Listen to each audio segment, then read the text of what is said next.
Diana was shopping for Mrs. Schneiber in Fortnum and Mason's.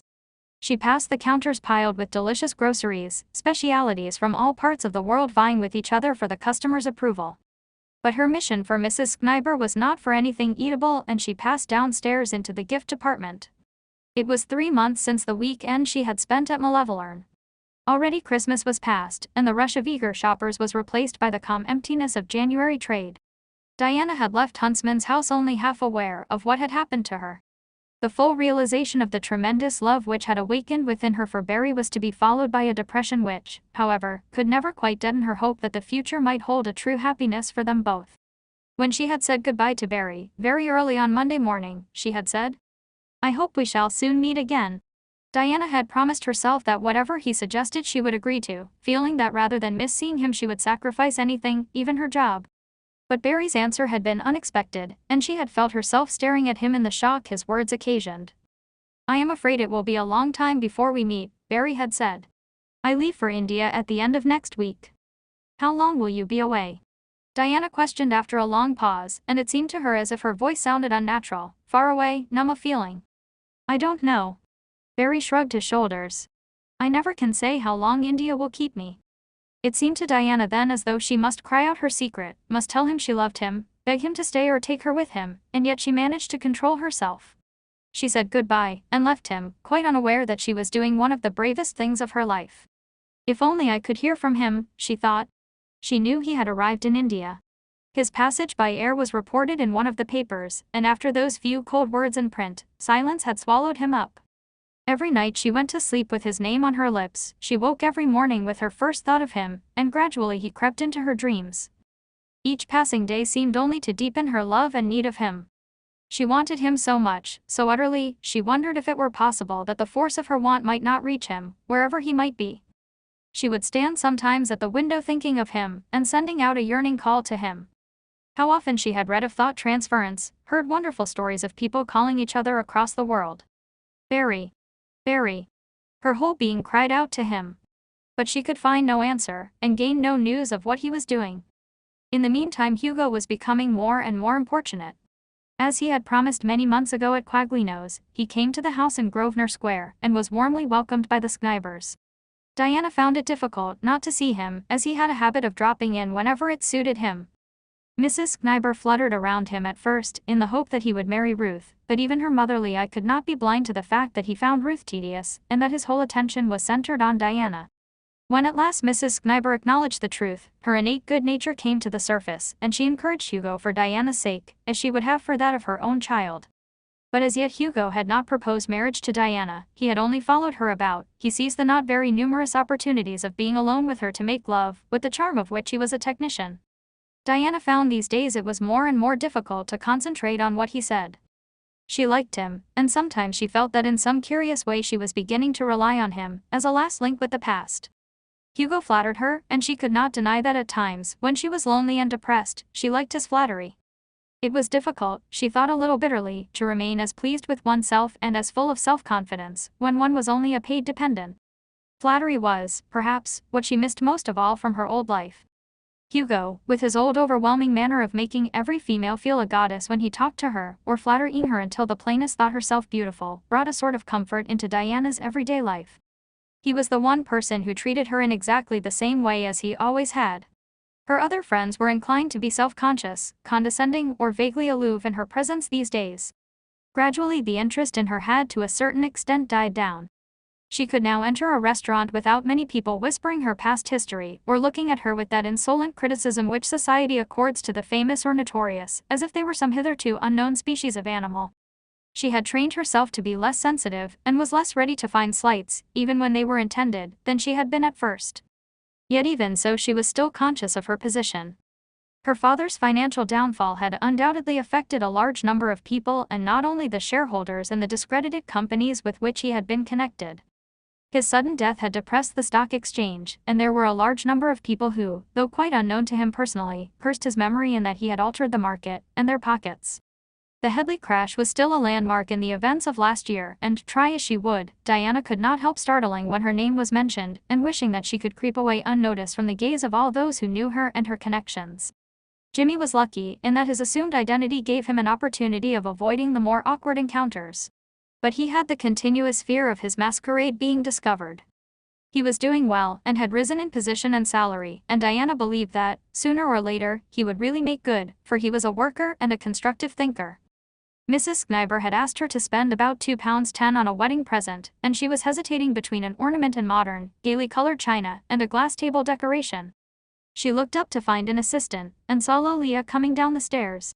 "Lolia," she called gaily, and hurried forward to fling her arms round her friend and kiss her affectionately. "How lovely to see you," Lolia said. "You're a pig, Diana. You haven't written to me for weeks." "I haven't done anything exciting enough to write about," Diana confessed. "It was sweet of you to ask me to stay for Christmas, but I couldn't get away. The Schneibers had a family reunion, and they wanted me there to entertain the more lugubrious relations." "Poor darling," Lolia said. "I do wish you could have come to us. We had a lovely time, and quite a marvelous children's party. I think Jack and I enjoyed it as much as, if not more than, Robin." Lolia's purchases done, and Diana finally deciding on a table decoration for Mrs. Schneiber, they walked upstairs arm in arm, talking gaily, laughing and planning a future meeting. As she reached the head of the stairs, Lolia turned with a little cry. "My dear, I'd no idea it was so late," she said. "I must fly. I am meeting Jack at the station, and we are going down by an early train." The two women hurried towards the main entrance, and the commissionaire called Lolia a taxi. It was then that Diana asked a question which had been trembling on her lips ever since she had first seen Lolia. "Have you heard from Barry?" she asked. "How is he?" "Barry," she said. "Oh, he's very well. Jack heard from his last mail. He's gone into a monastery." Diana stood quite still, trying to understand, trying to grasp what Lolia had said, and then as the taxi door was opened and Lolia stepped inside, she cried. "Gone into a monastery? What do you mean?" "He's become a Buddhist monk, that's all I know," Lolia replied. "I must go now, goodbye, darling." She waved her hand as the taxi started forward, leaving Diana standing on the pavement staring after it, disregarding the passing pedestrians who bumped against her, apologized, and passed on, while she remained unaware of their existence. The commissionaire said, "Taxi, miss." Then, as she did not answer, repeated his question. The meaning of his words seemed gradually to penetrate her brain. "No, thank you," she said, and turned away from him down Duke Street and into Jermyn Street. She walked aimlessly along, not knowing where she was going, not realizing quite what was happening to her. It couldn't be true, she told herself. It couldn't have happened. Barry, to have gone into a monastery to be farther away from her than ever. Forever. Suddenly she felt faint, and that she could go no farther. She stopped, looking for support, and saw she had walked along Jermyn Street until she was passing the aperitif grill. The name in purple lettering stared at her across the street. She crossed, and went through the revolving door. It was already the middle of the afternoon, and the lunchers had practically all gone.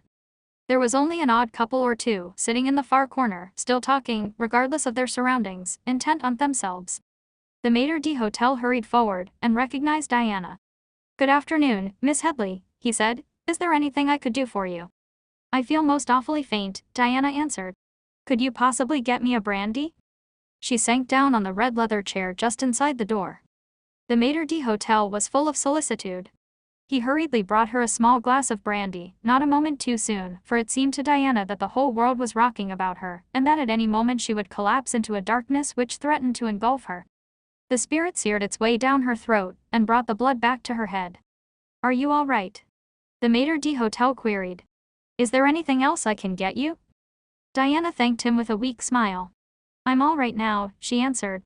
"I've just had rather a shock." Suddenly someone's voice called her name. Someone hurried down the restaurant towards her. Diana felt Hugo take her hand in his, and looked up to find him bending over her with a worried expression on his face, and to her horror she felt a great sob shake her. "Oh, Hugo," she said brokenly, "take me home." To her own dismay, she burst into tears. A letter from Lolia lay on Diana's writing desk. It was nearly a week old, and yet Diana had kept it and read it again and again. It was not a long letter, and most of it was a mere commonplace commentary on the daily doings at Huntsman's house, and then came the final paragraph. "Barry has written to Jack that he has entered the Buddhist monastery at Baltar. He is very happy and apparently finds a monk's life suits him. He has sent us one absolutely thrilling manuscript. I am longing to see the translation." Nothing more, and yet what more was there to say? Diana asked herself. Barry a monk.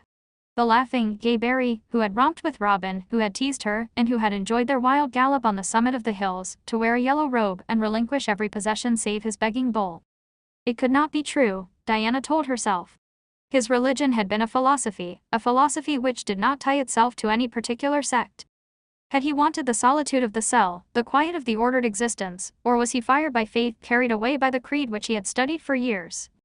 Diana asked herself these and many questions, and could find no answer for them. It seemed to her that this blow had brought her to the end of all hope.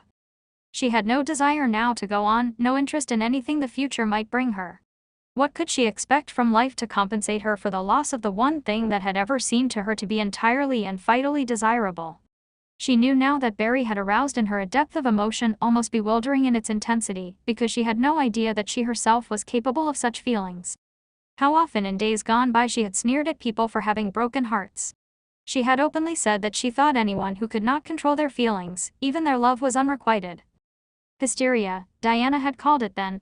But now in her own limpness it would be easy to slip into what the Victorians called a decline.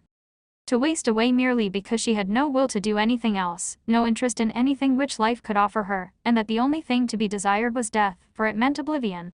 She drifted through the next weeks as if she were in a dream, and the Snybers were quite seriously worried. They could not understand this sudden change in Diana, her white face, her general apathy, her lack of interest in anything which occurred. Had she come to them like this after her father's death, they could have understood it, but this change overnight, when, as far as they knew, nothing had occurred which could in any way be considered a tragedy, was beyond their comprehension. Mrs. Snyber questioned Diana and received no sensible reply. Even Ruth roused herself to ask what was the matter, to be told that it was nothing.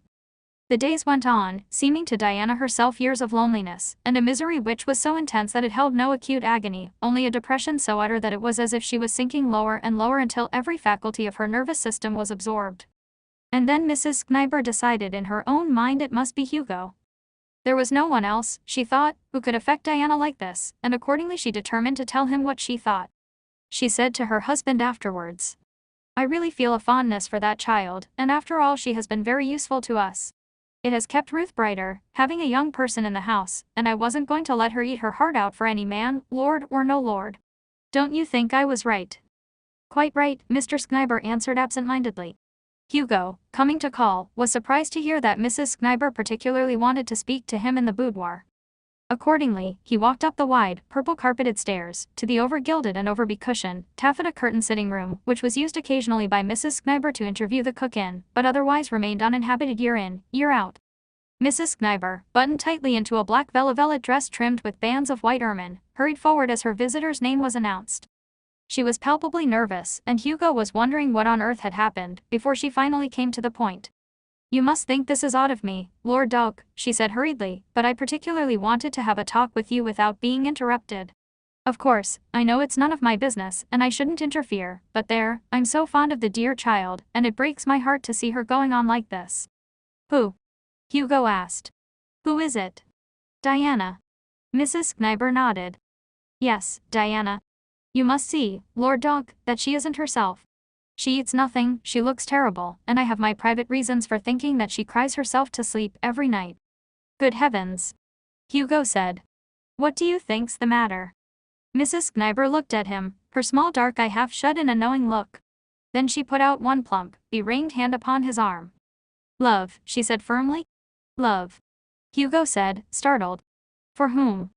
"Well, now," Mrs. Snyber said archly, "I think that's for you to answer, Lord Doak. Surely you can guess." "For me, you mean for me?" Hugo said, getting to his feet. "My dear Mrs. Snyber, I am afraid that you are quite wrong." Mrs. Snyber shook her head. "Oh no," she said, "I know I'm right." "You really think," Hugo said incredulously, "that this change in Diana which, I must admit, I've noticed in the last week or so is due to love of me?" Mrs. Snyber nodded. Hugo looked at her, still incredulous, for some time. "I wonder if you're right," he said at last, ruminatively. "I'm sure I am," Mrs. Snyber said, "and I do think the time has come to speak." "To speak?" Hugo repeated questioningly, and then he understood. "Oh, you mean, propose to her?" "Certainly," said Mrs. Snyber, "and about time, too, if you will forgive me saying so. Here you've been playing around Diana for well over a year, to my knowledge." You come here very often to see her. Naturally, a girl gets upset if a man doesn't ask her. I remember, she went on, when Simon was courting me. I wasn't so sure for a long time if he meant business, and I was that unhappy, I used to cry myself to sleep. Oh, he was very cautious, was Simon, just like you, hung about, never saying anything, and when finally he did ask me, well, I may as well admit it, I jumped at him. I loved him, you see, and what's more, I've never regretted it. Hugo admired Mrs. Kniber at that moment. She was fighting for Diana's happiness as she might have fought for that of her own child. She was revealing under the veneer of superficiality with which the last years had covered her, a simple, kindly heart which had not forgotten how much things hurt when one is young. Impulsively he put out his hand to her. I'll ask Diana to marry me, he said simply. Mrs. Kniber beamed at him. Wait here, she said excitedly, like a child, I'll go and send her to you. Oh, dear. This has made me feel quite young again. She went skittishly towards the door, then turned. You will make her happy, she said. You're a good man, I think. Then she wiped a tear from the corner of her eye and went out, shutting the door quietly behind her. Hugo, left alone, walked restlessly up and down. He was trying to think, trying to collect his thoughts. He wanted Diana, he loved her. At the back of his mind for the last month or so, he had realized that he could not get on without her, and that sooner or later he must inevitably propose to her. But he put off the day, letting the time drift by, not anxious to make the plunge, telling himself that a little time would not matter to give the scandal of her father's death every chance to die in the public memory. When the crash had first come, Hugo had been horrified, and his first thought was that he himself had had a lucky escape. It was not at all in his scheme of things to marry a girl who was not only penniless, but had a smirched name into the bargain. He had always been brought up with the idea that he must marry money, and the fact that he had fallen very much in love with Diana had only made the idea easier. He had met many heiresses in his life, but he was fastidious enough to insist that they must appeal to his taste both for beauty and for youth. On the rare occasions on which he had encountered the two in one person, he had been infatuated by some pretty married woman, and therefore unable to give his attention to anything else but his immediate love affair. And then Diana had swept him off his feet with her cool attractions. It had been all to the good that she was an heiress, but before the crash Hugo had often asked himself if he would have loved her despite her money, and he knew now that the answer was yes. However, he had not stood the test of such an overwhelming catastrophe as Sir Robert's death. Had it just been a question of money, it would have been all right, Hugo told himself, in the days following, when he knew he was behaving like a cad by not reiterating his proposal of the night before. But the disgrace, the linking of his name and traditions, of which he was very greatly proud, with the daughter of a crook, made him hesitate and prevaricate with his conscience. He had tried to keep away from Diana, and then meeting her again at Monte Carlo he had fallen more deeply in love than ever. The slight wistfulness in her had thrilled him, as her self-possession never had. Hugo liked his women clinging, and though he sensed and admired her courage, there was nevertheless something forlorn about the new Diana, battling against the world. Yet, he still held back. Marriage was a big step. Marriage without money meant him having to give up many of the luxuries to which he was accustomed. It also meant settling down, not that this fact troubled him very much, for since he had known Diana, Hugo had found it increasingly difficult to find even amusement in another woman's company. Somehow, beside her other women seemed colorless, they lacked something, some vitality, some fundamental force which Diana had always possessed, and which was developing into personality. And now, when Mrs. Kniber had spoken to him, Hugo had wanted to laugh wildly at the whole situation. He, to be coerced into marriage by an old woman. He, to agree that his intention must be honorable. And yet, as Mrs. Kniber had spoken, he had suddenly remembered Diana that day at the aperitif. He had taken her home in his car, and she had sat with her hand in his, staring in front of her, the tears still wet on her cheeks. He had wondered what was wrong, but had been too considerate to ask questions. They had sat in silence, and only when they arrived in Grosvenor Square did Diana murmur thank you, as he helped her out and raised her hand to his lips. Diana lonely, Diana unhappy. Impatiently he walked up and down the boudoir, and then the door opened and Diana stood before him. He thought how much thinner she had grown. There were dark lines under her eyes, and she was very pale. She stood looking at him with wondering eyes. What is it, Hugo? She asked. Mrs. Kniber said you wanted me particularly. She looked so pathetic, so young and so lonely in some curious way, that Hugo obeyed his first impulse. He walked across the room to her, and put his arms round her very possessively. Diana, darling, he said, we're going to get married. I want you, I'm going to look after you. You will marry me, won't you, my sweet? Diana did not move in his arms, she merely dropped her head against his shoulder as though she were too tired to carry it high any longer. He could not see her face, only the back of her golden brown hair and the curls against her white neck. And Hugo waited for her answer, both of them standing very still. "If you want me, Hugo," Diana said in a very small voice, "I will marry you." Diana opened 3 parcels that were waiting for her in the hall at Grosvenor Square. 2 of them contained almost identical sets of butter knives and the other a peculiarly ugly china ink pot.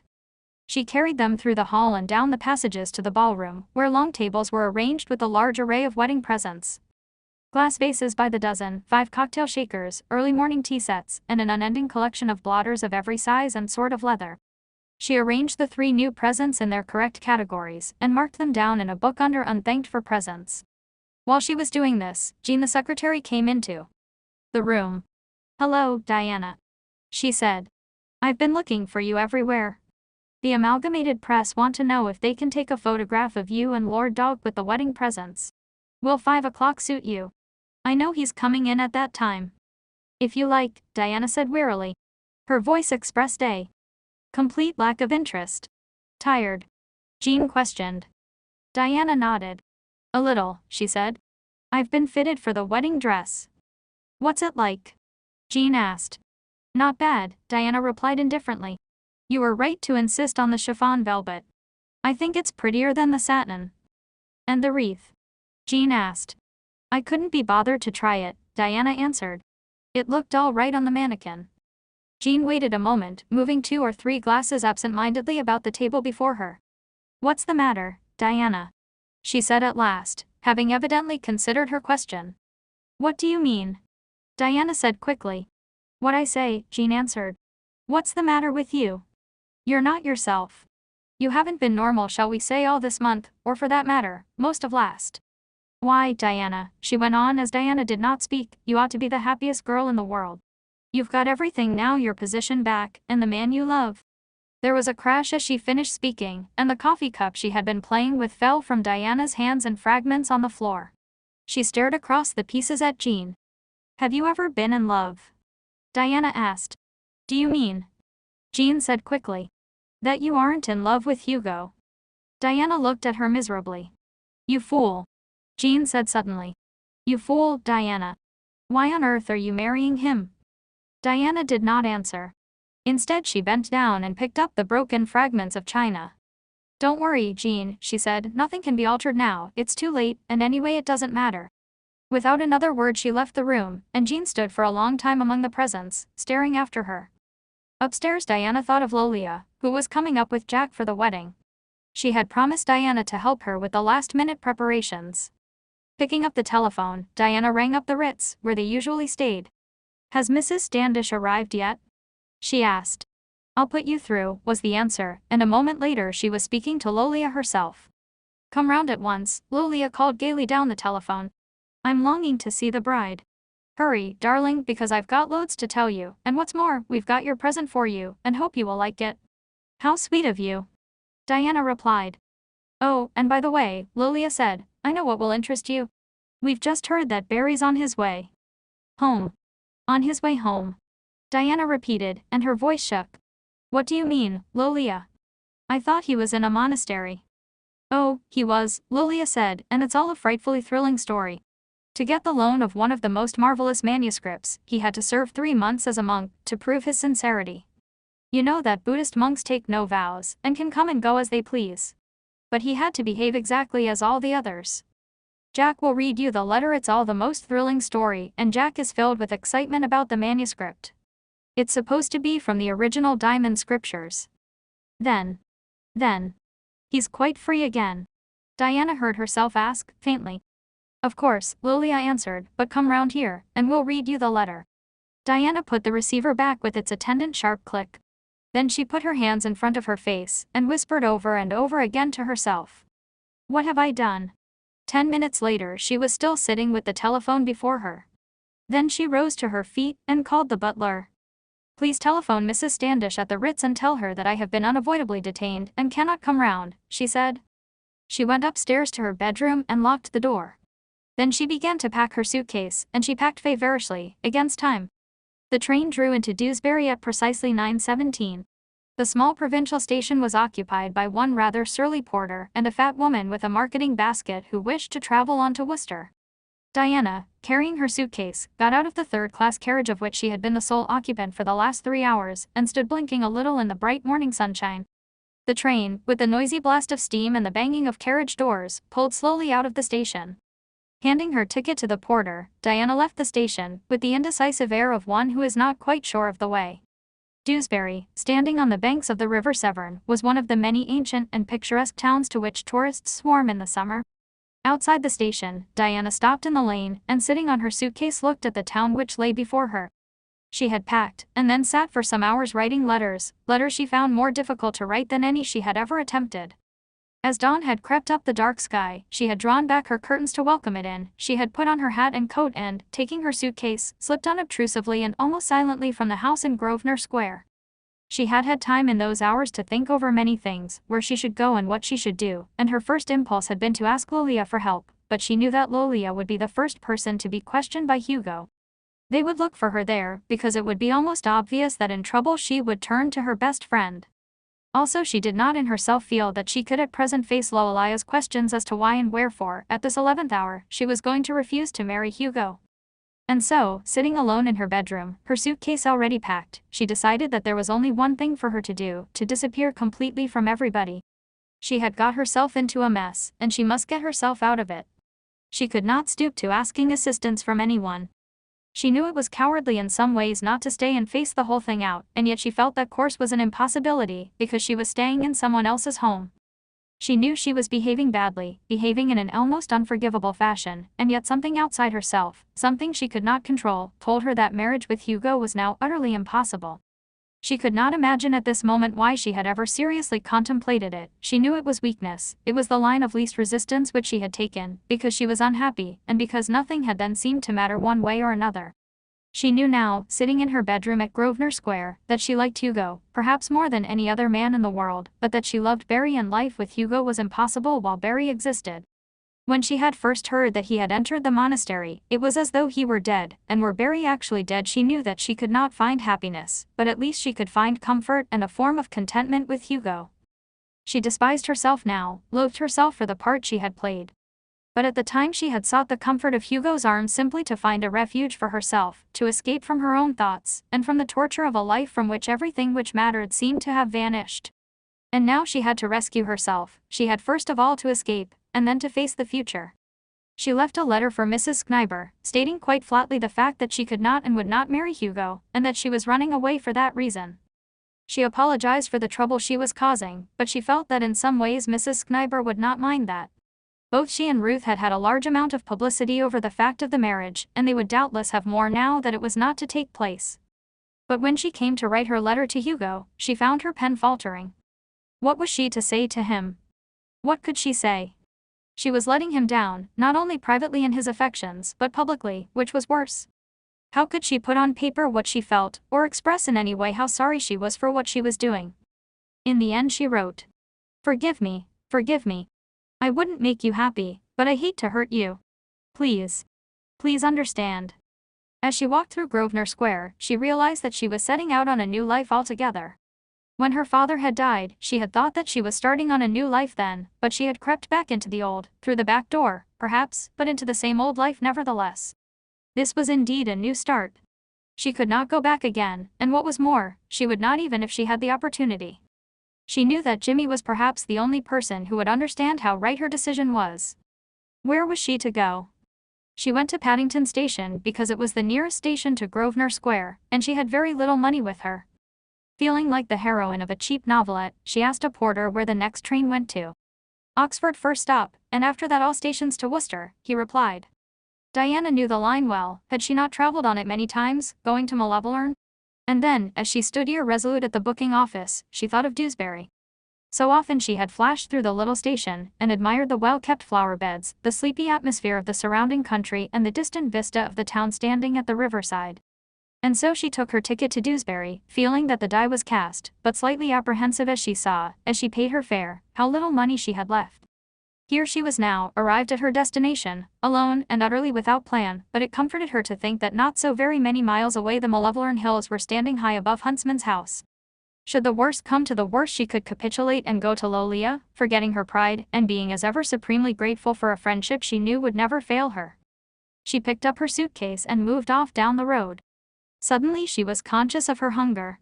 Turning the corner of the lane, where it broadened into the main highway, she saw a small petrol filling station with a tea shop adjoining, facing her across the road.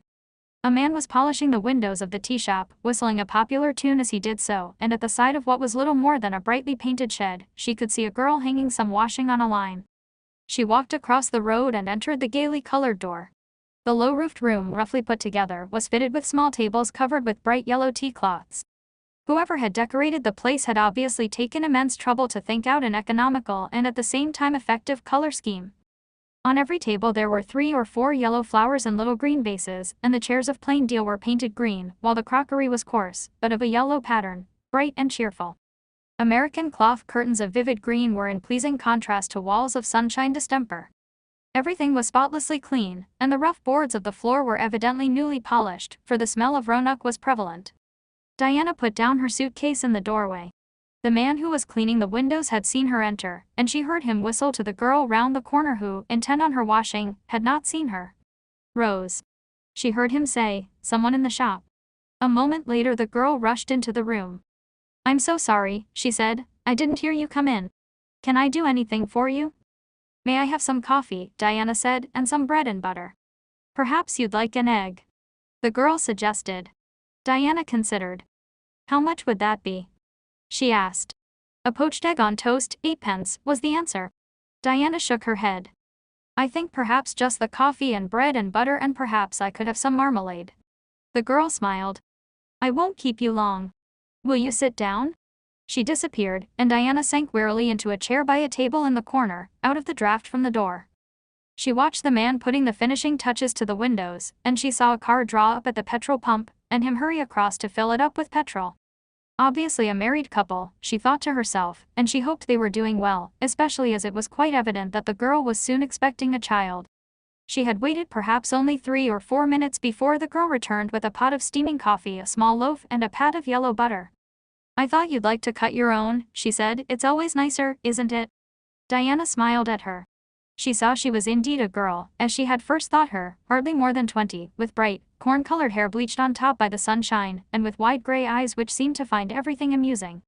"Is this your own garage and tea shop?" Diana asked. The girl nodded.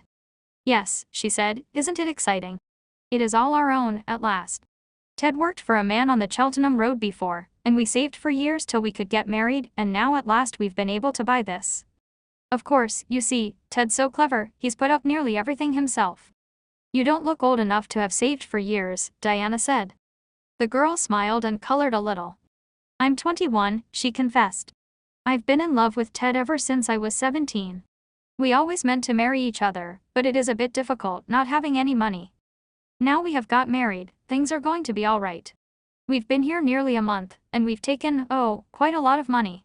It's a good position just by the station, and for filling up for the cars, too." "I do hope you will do awfully well," Diana said. "We're going to," the girl answered simply. "You see, Ted couldn't fail at anything. He's really clever."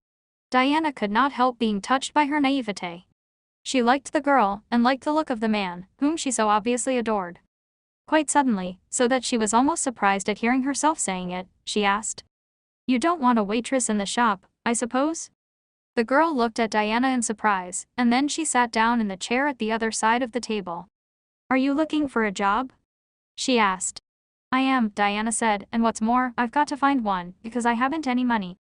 "You don't look," she hesitated, then colored a little. "I mean, I don't want to be rude, but you don't look like a waitress." "I can't help that," Diana laughed, "it's what I want to be." "Do you really?" the girl said. "I tell you what, let's go and ask Ted. Perhaps he'll think of something. I don't think we could afford one here."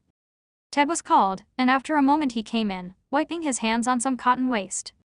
"This is my husband," the girl said proudly, "Mr. Alcott." "My name is Marlowe," Diana said, having already decided in the train that she would take the same name as Jimmy. She would find it easier to remember, since she was accustomed to addressing him like that. "Miss Marlowe," the girl said. Ted shook hands heartily. "Look, Ted, Miss Marlowe wants a job. She wants to know if she can come here as a waitress." Ted looked at her seriously. I don't think we can afford anybody, and we don't really want them yet. Of course, we shall want somebody later on, he added, looking meaningly at his wife, just for a bit, while she's laid up, but I don't think we can start right away. Couldn't you really? Diana asked. She somehow had an idea that the people she wanted to be with were this charming and simple married couple. The whole horror, which she had not faced before, of looking for a job in a strange town with no qualifications and no references, suddenly became real to her. Look here, she said, couldn't I possibly work just for tips?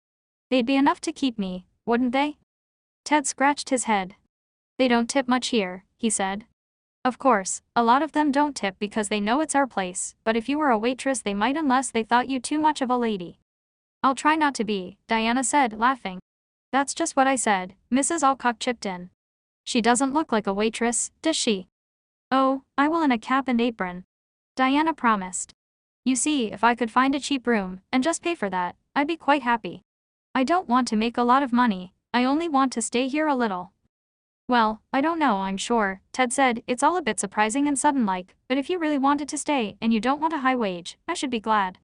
Rose is doing too much as it is. When we get these chara bank parties, they're a bit too much for her as things are, you know? There's that little room at the back of the garage, Rose said eagerly. Why shouldn't she have that, dear? After all, we could make it quite comfortable.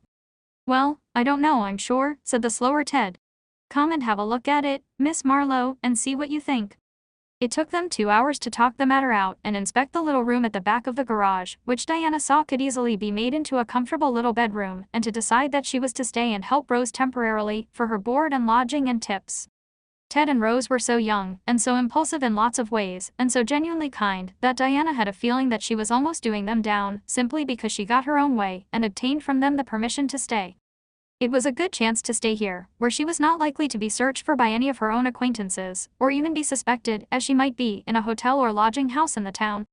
One didn't look for the runaway fiancé of a well-known peer in the guise of a becapped and aproned waitress at a new wayside filling station and tea house.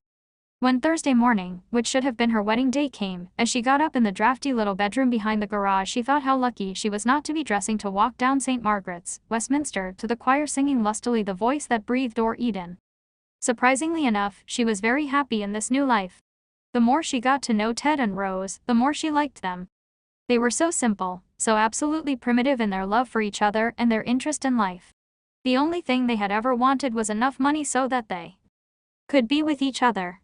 The cyclists never tipped, but the elderly spinsters and the motoring parties invariably left a few coppers under the plate, which Diana took gratefully and stored away in her bedroom. As Ted and Rose provided her with food and with a bed, her expenses were not heavy, and she knew that however small were her weekly earnings, she could at least hold out for some time, living as she was. She gained in the next few weeks a new insight into human nature. She learned to know the querulous customer who found fault with everything, and ended with a violent tirade against the bill. She learned to be rather sorry for the more downtrodden visitors, who obviously were counting their pennies before they ordered, and who ate every scrap of the bread and butter as if they had not seen much of a square meal before they arrived, and were not quite certain when they would have the next. She disliked the type of individual who would steal lumps of sugar when she wasn't looking, slipping them into their pockets or bags. The days slipped past uneventfully. She would rise about 7, clean out and tidy her room, and then clean, polish and dust the tea room. At 8:30 she and the Alcocks had breakfast, and at 9 o'clock everything would be ready for any customer, either at the garage or at the tea room. If business was slow, which it usually was in the mornings, Diana would help Rose with the washing or even prepare luncheon while Rose busied herself with other duties in the small bungalow rooms which she occupied with her husband. Diana was surprised to find herself becoming quite a good cook, which she discovered to be more or less only common sense. Her few serious mistakes caused her 2 burnt fingers, and a scald on her foot when she spilt some boiling water. The weather was mainly fine, which was lucky, for the tea room was not constructed for really bad weather and threatened to leak if it rained unduly hard. Also customers, when it rained, were inclined to hurry into the town and take their meals in the comfort of the local pub, where they were sure of a warm fire and less drafts. By the end of the month, Diana began to feel that she had lived here with the Alcocks for years and years. Her life in London and her engagement to Hugo seemed far away. She had no idea what had happened, because she had been too nervous to go into Dewsbury and buy a newspaper, and Ted and Rose could not afford to take a paper regularly. She would lie awake sometimes on her uncomfortable iron bedstead, and wonder if anybody was really worried about her, and she tried to make up her mind how soon she would communicate with Lolia. For she promised herself that she would see her and make plans, perhaps, to get a job abroad. And underneath, when she was quite honest with herself, she knew the real reason why she wished to see Lolia was because she craved news of Barry. She must know something about him, must hear of what he was doing. She often thought to herself these days how lucky she was, and wondered why she had ever doubted and reviled life. Here she was, with hardly a penny in the world, but happy and safe with two very kind people. This was a world she had never entered before, but she realized she must acclimatize herself to it, and she tried to repay the kindness of Ted and Rose by being as charming to them as she could. She was rewarded at the end of a month by Rose being really devoted to her, but she knew that she could not expect to work forever in such a job, for the simple reason that her tips came to a very small sum indeed, and she had almost completely worn out a pair of shoes. Nevertheless, she was determined she would not leave, anyway, until after Rose had had her baby.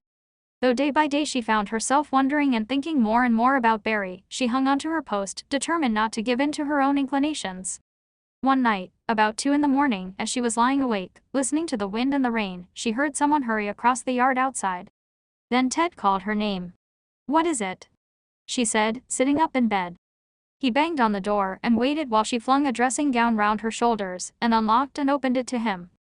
She always locked herself in at night, from a fear of wandering fruit pickers, who had a habit of trying any door in the hope of finding a night's shelter in the dry. "What is it?" Diana said again. "Rose is in pain," Ted answered. "I am going for the doctor. Will you go to her?" "Of course," Diana said quickly. Huddling herself into some clothes, she heard Ted starting up the old motorbike he kept in the garage, and used on the rare occasions when he went into the town. A moment or two later she hurried out of her room, the wind buffeting her sharply as she went into the open, and the rain beating on her uncovered head. It was a wild night, and she thought that tomorrow she would find that the roof of the tea house had leaked badly, and that she would have a job to clear up the mess. She ran battling against the storm to Rose's door, and went in. She was lying with her face buried in the pillow, groaning a little. "Oh, God," she said, "it's such an awful pain." "It's all right," Diana said soothingly. "The doctor will be here soon. Can I get anything for you? Would you like some hot water, or a cup of tea?" Rose waited a moment, and then seemed easier, as though the pain had abated. "I'd love a cup of tea," she said, rather breathlessly, "and would you be awfully kind, and tidy up the room a bit?" Diana put the kettle on in the room next door, and then started to make the room look neat. Rose was a tidy creature, and there wasn't much to do, only put away some of Ted's clothes and make the bed as shipshape as possible. She was suddenly struck by the pitiable poverty of it all. The furniture they had picked up second-hand cheaply at the local store, the tiny patch of linoleum which did not cover half the boards, and the dressing table with its tiny mirror. It was not long before the tea was ready, but Rose's pains were getting worse and more frequent. Every now and then her groans turned to a little cry, and her hands were clenched to prevent herself losing control. Diana knew very little about childbearing, but she did remember having heard that one required hot water. She put on every available kettle, so that they should be boiling by the time the doctor arrived. The storm outside seemed to be getting worse. Great gusts of rain beat against the windows, threatening almost to blow in the panes, or even raise the none too secure roof from off their heads. "Poor Ted," Rose said. "It's an awful night." She drank her tea, and then lay back with a sudden scream as the pain attacked her again. Diana looked at the window, wondering desperately if Ted would be long. She wished she could do something for Rose. It was awful to see someone in such pain, and be unable to help. There was not even a hot water bottle in the place, so she went out into the rain again and fetched the blankets from her own bed, for Rose's teeth were chattering with the cold and shock. When she reached Rose's room her hair was soaked, and she put her wet shoes in front of the fire in the kitchen. She slipped through into the tea room, listening for the sound of Ted's motor bicycle, wondering how he could be so long. It seemed to her that he had been gone for hours. She looked at her watch, and found it was 3:30. Rose was beginning to scream now, losing control of herself when the pain attacked her, and screaming out loud. "Why doesn't he come?" Diana thought. She looked out of the window, and went back again to Rose, who by now was almost oblivious of her surroundings, only screaming when the pains came. "What am I to do if the baby arrives without the doctor?" Diana thought. The kettles were all sizzling on the fire, and still no doctor. Finally, to her relief, she heard the sound of a car, and then a knock on the door of the tea room. It can't be Ted, she thought, or he'd come to the proper door. She hurried through and opened the door to find a strange man standing there. "Mrs. Alcock?" he asked. "Mrs. Alcock's ill," Diana said. "Mr. Alcock's gone for the doctor. I hoped it was him." He's had an accident, the man said. That's what I came to tell her.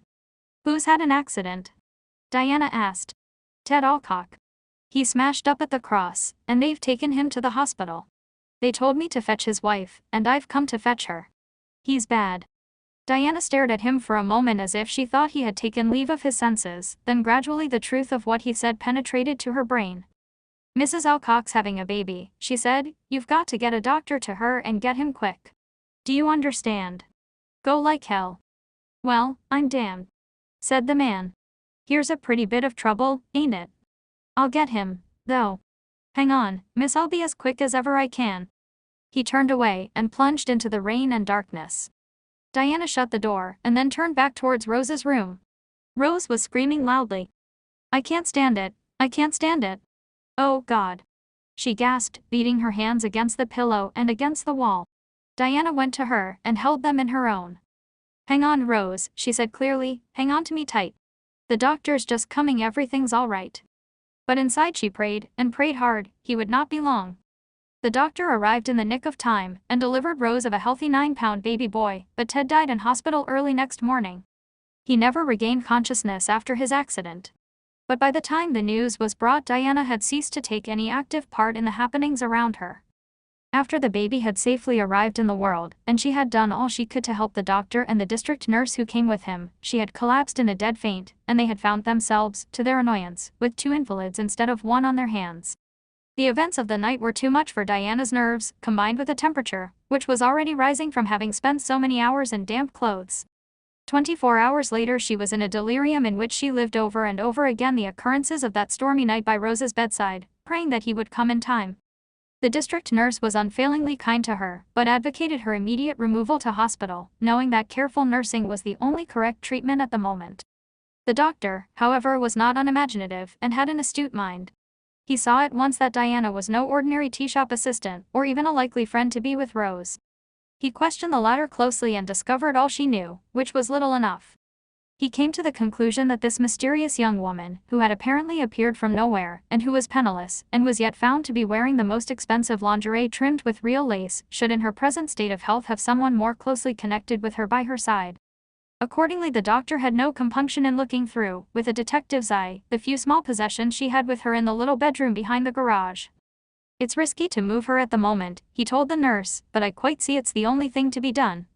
Her constitution is good, but her vitality seems to be low, due I should think to a certain amount of undernourishment. And yet this poverty does not seem very reasonable in face of this. He held up for the nurse's inspection Diana's dressing gown from the end of the bed, a wrap of peach-colored satin, heavily inset and ornamented with bands of ecru-tinted lace and bordered at the edge of the flowing sleeves with ostrich feathers to match. It was a relic of her rich days in Park Lane, and it seemed strangely out of place on the chipped iron bedstead with its thin woolen blankets and coarse cotton sheets. The district nurse, however, sniffed and vouchsafed no answer to the doctor's question. She had her own opinion, soured perhaps by her long years of work, as to how young and pretty females came into possession of seductive and expensive underwear while outwardly without means to purchase a square meal. When, however, the doctor opened the top drawer of the high yellow painted chest of drawers, he found tortoiseshell hairbrushes, which he knew could not have been purchased cheaply. He found also the usual cosmetics which every modern young woman carries, but all from good shops and all speaking of someone who was used to luxury. There were no letters, no papers or checkbooks of any sort, neither was there a card to guide him in her handbag, which contained an almost pitiful amount of money. And then, underneath some lace-edged handkerchiefs, he found a little thin book. It was entitled simply Away. Inside there was no name either of the donor or the recipient, but written at the bottom of the first page was Huntsman's house. Huntsman's house. The doctor thought for a moment, and then he remembered. Malevolent, he knew the place well, had often passed the drive gates and remembered vaguely meeting on one occasion the owner, Jack Standish. It might be a coincidence, it might not, nevertheless he was prepared to risk making a mistake for the sake of helping the girl who lay murmuring over and over again in her fever. Will the doctor come, in time? Oh God. Make the doctor come. In time. Dr. Lawrenson was never to regret the decision which made him telephone the Standishes and ask their advice about a delirious patient of his. No man really dislikes gratitude, and there were tears in Lola's eyes as she thanked him, an hour or so later, when they arrived in their car. And he would not have been human if he had not enjoyed the many gifts of game which he was to receive in the years to come from Jack, or the many amusing dinners at Huntsman's house, to be followed by his favorite game of bridge. Lolia and Jack both had that depth of gratitude, which made them not only never forget a friend, but continue to be actively interested in someone who had done them a favor. As it happened, they grew to be very fond of the bluff, good-humored doctor, who found his practice somewhat monotonous in a small country place. In the weeks following, when Dr. Lawrenson visited Diana daily at Huntsman's house, where his orders were carried out by a most efficient private nurse from London, he was to make great friends with two of his county neighbors, whom he had known of for years, but never before had come in contact with. Diana recovered slowly. The strain and privations of the last month had been more severe than she herself had imagined. The lack of good food, and what to her had been hard work, had indeed considerably weakened her, so that she had lost the desire to live. Double pneumonia is not a trifling disease, and Dr. Lawrenson was the first to suggest that a specialist should be called in. But he could prescribe no better treatment than that which was already being given, although he pocketed an immense fee in comparison with Dr. Lawrenson's modest charges for merely confirming that his subordinate's diagnosis and treatment were correct. But finally, after many anxious hours, Diana turned the corner, and really began to recover. At first, when she became conscious, to realize that she was with her dear Lolia, she was too weak to worry as to how or why she got there, but was merely content to smile gently at their ministrations, and let herself rest in their very capable hands. But one of her first sane questions was to ask after Rose and her baby. They did not tell her of Ted's death for some time, but when they did, the blow was softened by the fact that Lolia, with her usual impulsive generosity, had arranged for Rose to return to her family for the time being, and had found a purchaser for the garage and tea house. Miserable though the young widow was, she yet had the consolation of having a little nest egg in hand to provide for herself and her son. And Lolia did not rest there.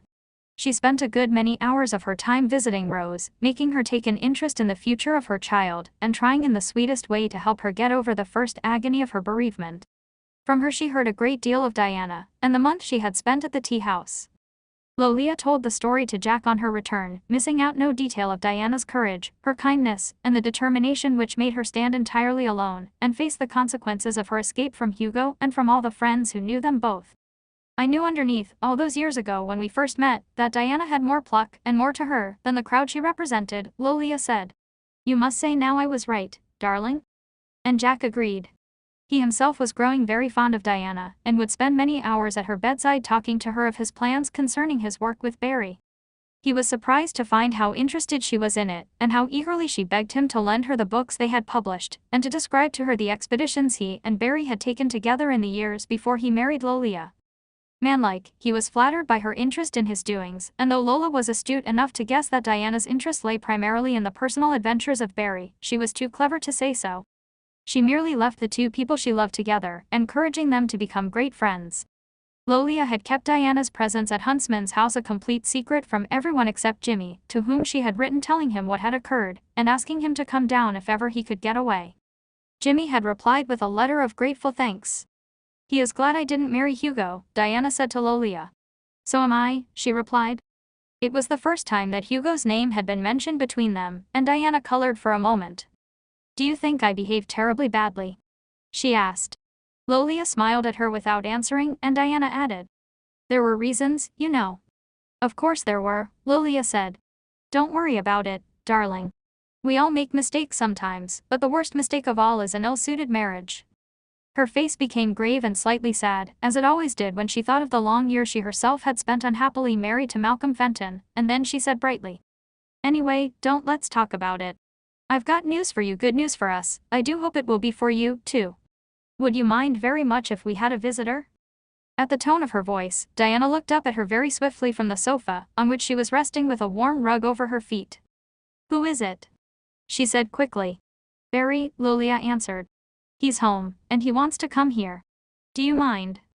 No keen observer could have failed to notice the emotion which swept over Diana's face, making her flush vividly, the color fading away as she tried to control herself.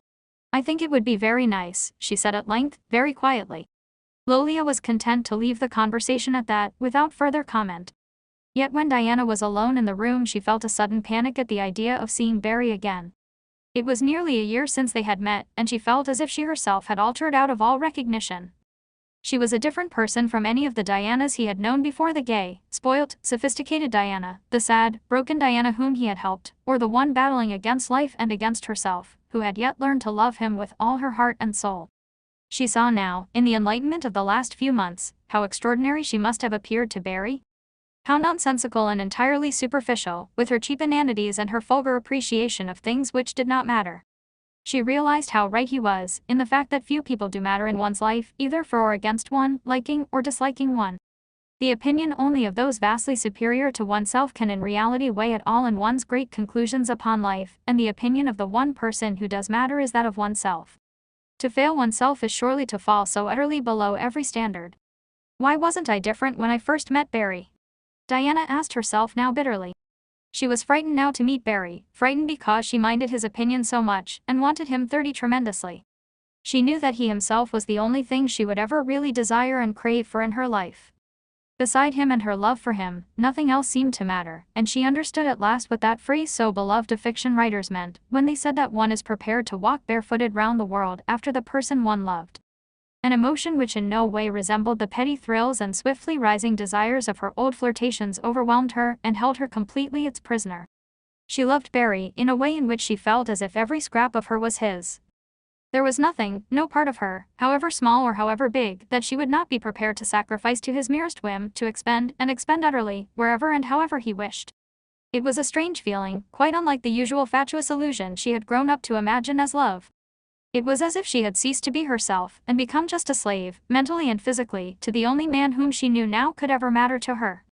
Diana rose from the sofa on which she was resting, walked across the room to the long gilt mirror which hung on the farther wall, and looked at her reflection. She was much thinner since her illness, and her hair had lost some of its golden sheen. In contrast, her eyes seemed very large and bright, and her dark dress accentuated the clear whiteness of her skin. She looked at herself, and remembered how 2 years ago Barry had not thought her pretty. His words in the garden came back to her vividly now, and because she was weak, and very much in love, the tears slowly welled into her eyes. "Oh, Barry," she whispered brokenly to herself, and then hid her face in her hands.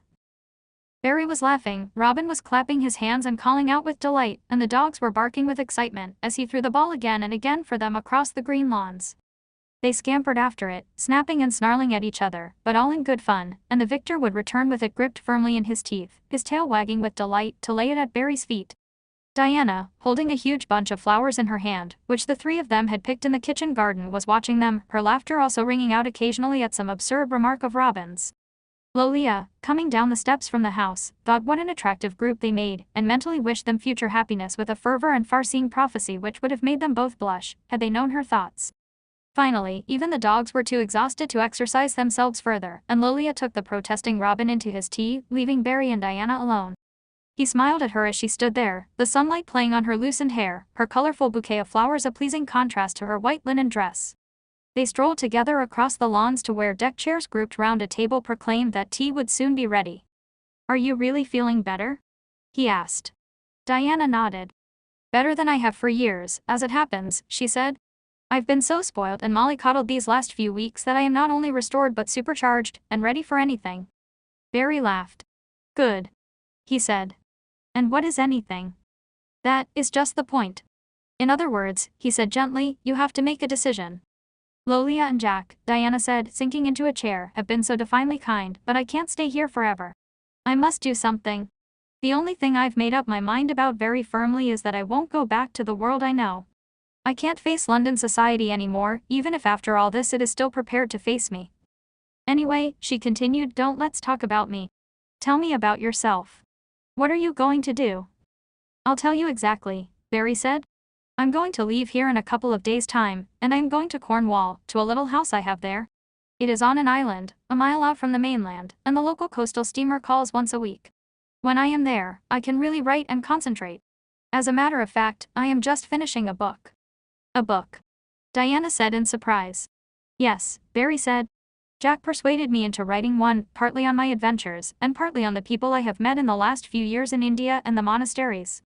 I think it will be of interest. It always is interesting to know how other people live, and what they think of, far away from the mechanism of modern civilization." "Will you put in your last adventure in the monastery?" Diana asked. "So you heard about that?" he said. "Of course, Lolia would tell you.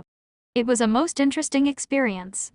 The head monk, or abbot, I suppose we should call him, is an old friend of mine, and he told me of the extraordinary library that was kept there for the use of the monks. When I realized what treasures they possessed, of course, my one idea was to obtain the loan of some of them. Then I discovered I was up against the difficulty of a set of old and venerable monks who had been in charge of this library for many years, I was going to say hundreds of years. Anyway, most of them will never see 80 again. They had a great mistrust of strangers, and of the tourist they considered me to be, having anything to do with their most valued possessions.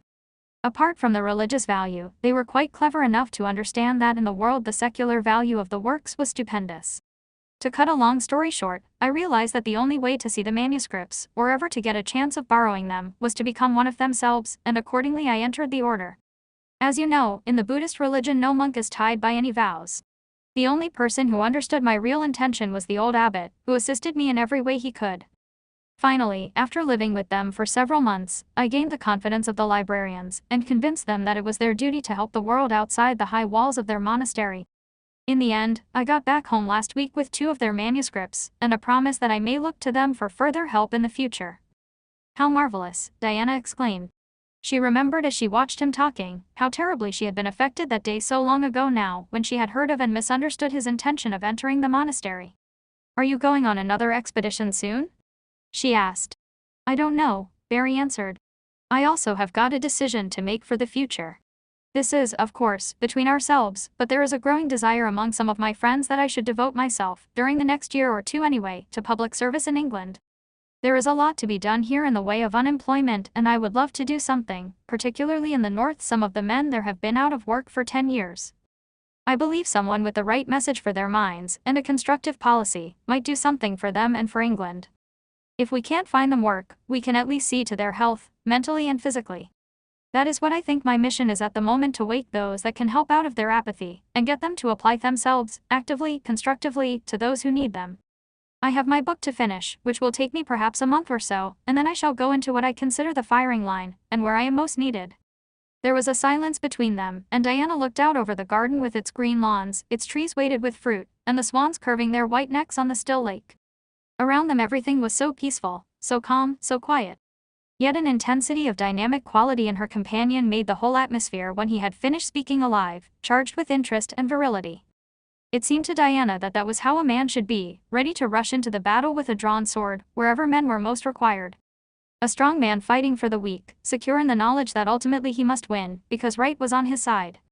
But Diana was, after all, a woman, and a woman in love, and the question which came to her mind, even while she sat lost in admiration of Barry, was, what about me?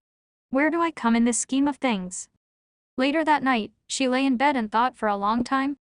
She thought of herself, and of Barry, and the two combined so that it seemed as though they were one person, and that from the force of love her plans must be his plans, and belong in some way to her. She did not cry now, and there was no weakness in her face, could anyone have seen it, as she lay in the silent darkness. There was Robert Headley's tenacity in the squareness of her chin, and his forceful determination in the set of her brows, and in the darkness Diana made up her mind that she would and must make Barry love her. When morning came she sought Lolia in the morning room, where she had been interviewing the cook and doing the household accounts for the month. I want to speak to you a moment, Lolia, Diana said. What is it, darling? She asked, a little surprised at Diana's firm tone of voice. Diana sat down by the desk at which her friend was working. Will you tell me the address of Barry's house in Cornwall? She asked. Lolia's surprise deepened. Why? She said. Diana faced her friend quite steadily. I will tell you, Lolia, she said. I know I can trust you, and I know anything I ask you not to tell anyone, not even Jack, will be absolutely safe with you. Well, first of all, I love Barry. I thought you did, Lolia said. Secondly, he doesn't love me yet, Diana went on. I wonder, Lolia said. He's a funny person, Barry. Do you know, I think he's quite unaware of love where women are concerned? I think one day love will take him by surprise, and overwhelm him before he realizes what it is. Diana, dear, you know the one thing I'd like more than anything in the world would be for my 2 best friends to marry each other. Somehow, strange though it may seem, I've always felt that you and Barry would suit each other, even in the days when you were a very frivolous person. There's something alike in both of you, some sort of integrity, I think, and a kind of uncrushable quality which makes you able to go on and go forward whatever happens to either of you. Thank you, darling, Diana said, touching her hand for a moment. Do you know, Lolia said, I do think Barry might easily be in love with you now, without knowing it. To tell you frankly, last night, when you had gone to bed, I was talking to him about you, and about the month you had worked in the tea shop before you were so ill and we found you again, and I ended up by saying, Even Jack had to climb down and admit that I was absolutely right about Diana, and that she is a real and big person underneath. I'm not flattering you, darling, that is what I said. And Barry looked at me and answered, but of course she is. After that there didn't seem any more to say. Diana clasped her hands together. A week ago, she said, I would never have dared to do what I am going to do now, not because I wasn't sure of myself, for I have been quite sure of my love for Barry for a very long time, but because I should have been so utterly unsure of him. And now I know inside me that he's the right person for me, and I am the right person for him, and I have to make him see it. And what are you going to do? Lolia said. I'm going to Cornwall, to his house, Diana answered. A small motor boat carried Diana swiftly along the coast, past high red cliffs, with the white seagulls skirling and calling against them. The cormorants sitting on the rocks dived at their approach, to pop up again unconcernedly, well aware their lives were in no danger. The sea was calm, a deep emerald green on the horizon where it touched the blue sky, which was clouded only by a faint haze which came from heat rather than from any fear of storms.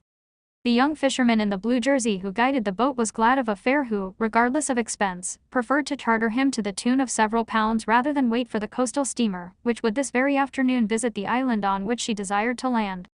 Diana, sitting with her suitcase at her side, was suddenly happy in the sunshine, with the tang of the salt against her lips, and the breeze whipping her hair against her cheeks.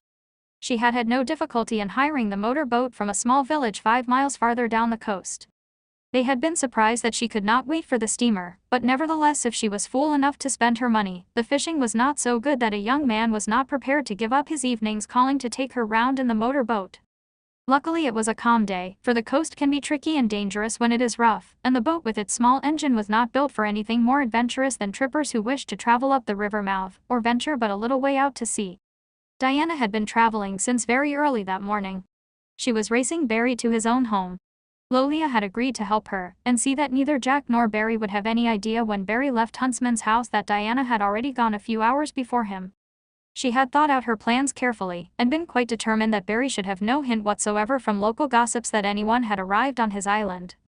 She knew his was the only house, and that he had rented the whole of the island, so that he might have no disturbance of his solitude when he was in residence. She had expected something very beautiful from Lolia's description, but even she was unprepared for the loveliness which greeted her as they rounded a promontory and Berg Island lay before them.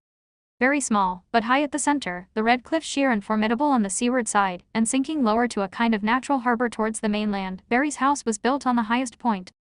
Painted white, and obviously designed by an architect who knew his work, it was like one of the villas of Capri. Flat-roofed, it was silhouetted against the blue sky, the dark trees and bushes round the foot of it sloping down the garden which ran along the cliff's edge, and which in the summer contained rare plants. A quarter of an hour later, Diana had paid the fisherman for her journey, and was watching the motorboat re-wend its way along the coast homewards. Then she picked up her suitcase, and started to climb slowly up the narrow pathway towards the house.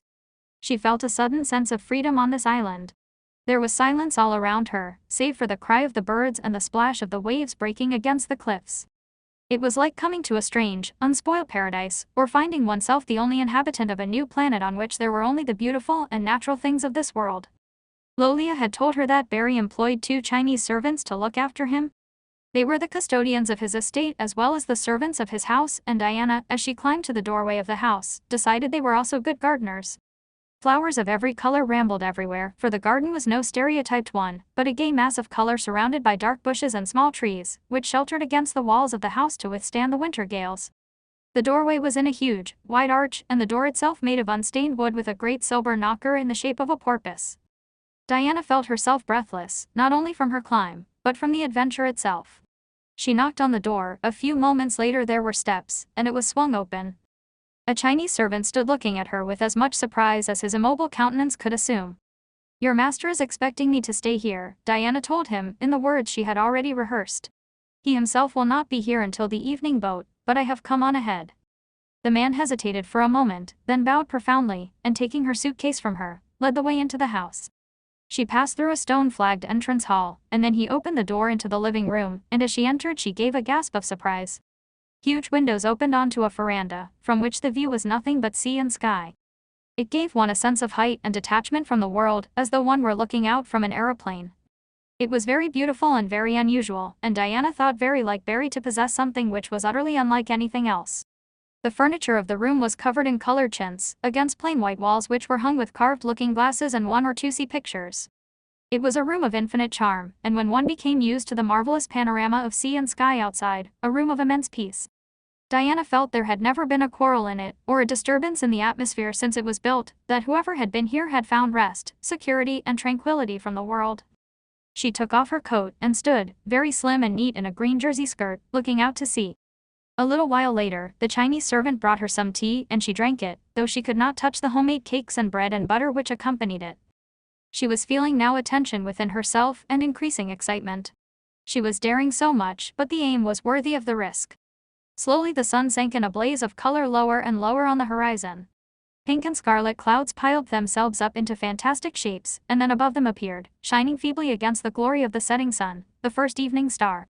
There is something fantastic and thrilling in a star, Diana thought, symbolic of hope. It guides the mind upward and onward. And as she mused, stilling herself to a quiescence when every nerve was alert and alive, vibrating to what was to come, she heard Barry's voice at the front door. He was greeting his Chinese servants in their own language, talking to them with the cheery good humor of a householder returning, and then, still talking, he opened the door of the sitting room. The words he was speaking died on his lips, and he stood still. He was so surprised to see Diana standing in the window that for a moment he remained absolutely motionless. And then with a gasp he said her name, Diana. "What on earth are you doing here?" Diana smiled at him with an ease and poise which hid almost successfully the thumping of her heart. "I've come to stay," she said brightly. "Come to stay with me," Barry repeated, putting his hand for a moment to his forehead, as if he thought he was dreaming. "Come to stay with me. My dear girl, what do you mean? How did you get here? What is this all about? I don't understand." Diana gave a little laugh. "Don't be so inhospitable," she said. "I arrived about 2 hours ago, in a motor boat. I thought you wouldn't mind having me." "But," Barry said, and then stopped. He walked across the room and took her by the shoulders, almost forcing her to look up at him. "Now what does this mean?" he asked. "Just explain from the very beginning." Diana smiled up at him. "Just what I say," she said. "I've come to stay. I shan't be in your way, I promise you that, but I want to stay here." Barry stared at her as though he thought she had gone raving mad, and then before he could speak the door was opened by the Chinese servant bringing some fresh tea. Slowly he took his hands from her shoulders, and walked away from her. He lit a cigarette, and she realized that, perhaps for the first time in his life, he was not quite sure of himself, surprised out of his usual rigid control. "Does Lolia know you're here?" he asked at last. Diana nodded. "Yes. But you do realize that you can't leave for a week. I've purposely arranged to have no communication with the mainland except by the weekly steamer. I can't telephone, I can't telegraph. You can't get rid of me," Diana finished. "It's all right, Barry. I knew that. I just wanted to come, that was all. And now, to give you time to get used to the idea, may I please go up to my bedroom, and will you tell me what time dinner is?" For a moment she really thought he was going to explode into anger or tirade at her, and then quite suddenly he laughed. "All right," he said at length. "I give up. I don't know why you're here, but as you are." He shrugged his shoulders. "This isn't some sort of surprise party, is it, by any chance?" he asked. "I would just like to know if a large number of other people are going to spring up out of the bushes and demand champagne and a band." "I promise you," Diana replied, mock seriously, "that I am your only guest." "Thank you," he said, and rang the bell.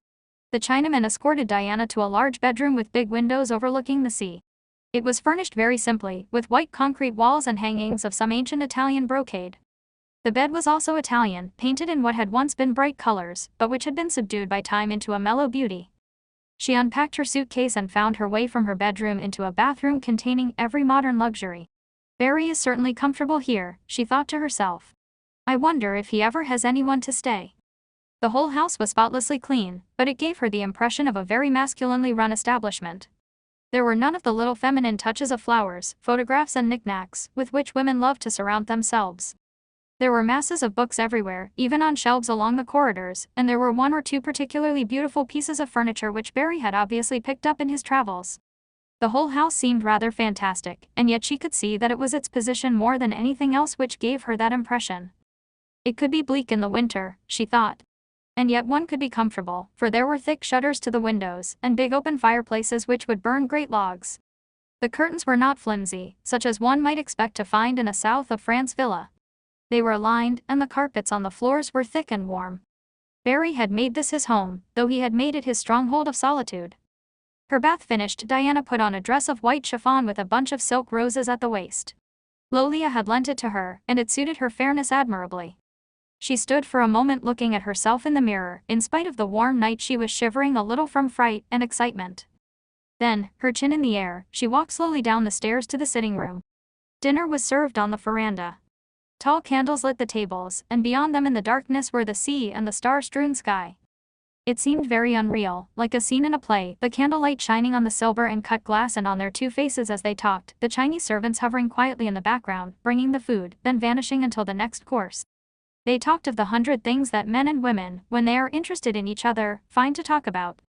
Trivial things, with an undercurrent of seriousness, something moving beneath the surface of their minds. Barry did not again refer to her presence there. As she came down to dinner, he offered her a cocktail with all the ease of a good host to an honored guest, and then they talked of other things, both perhaps a little afraid that a silence might fall between them and mean more than any spoken word.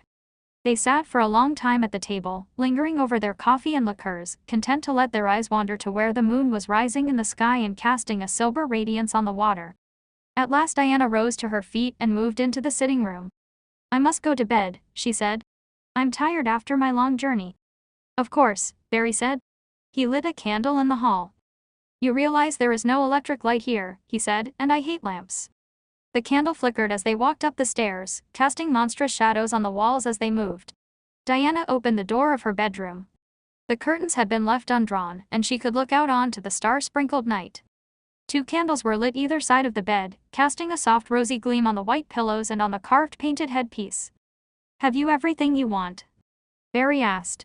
"I am afraid my servants are not used to women guests." Diana made no answer. She was looking out to sea, her eyes with their dark lashes raised, her mouth a little wistful in repose. Suddenly something in her attitude, in her forlornness, struck Barry. "Diana," he said, "why have you come here?" She turned her head slowly towards him, and looked at him.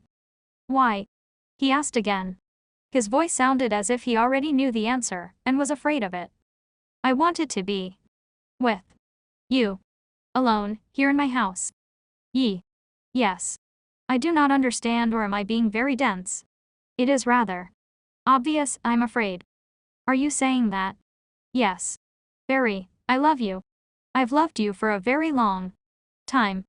For a moment Barry was very still, and then, as if compelled by something stronger than himself, his arms went round her.